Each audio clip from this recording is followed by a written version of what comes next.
Mindu twaqfet it-taqsima għall-Kriminalità instigata mill-mibgħeda f'pajjiżna ġew irreġistrati 251 każ ta' dak magħruf bħala hate crime jew hate speech.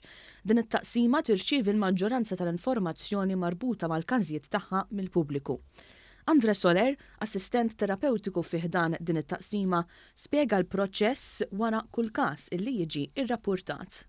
Niċċievu ħafna rapporti l-iktar ta' hate speech minn fuq Facebook.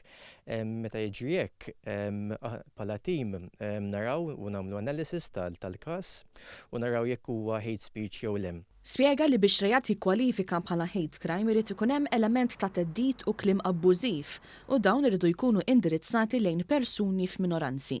Soler qal li dawn ir-reati saru wkoll kontra nies ta' ċertu opinjonijiet fosthom politiċi u f'każ partikolari anki marbut mal-kaċċa.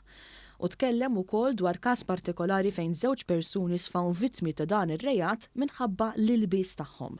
Kien hemm każ fejn kien hemm żewġ persuni qed jimxu fit-triq bħal normali u daw żewġ persuni ġew attakkati għax kienu qed jilbsu ċertu ħwejjeġ forsi li jkun differenti mis-soltu jew nasbu li huwa differenti mis-soltu u ġew attakkati b'mod verbalment kif ukoll fiżikament.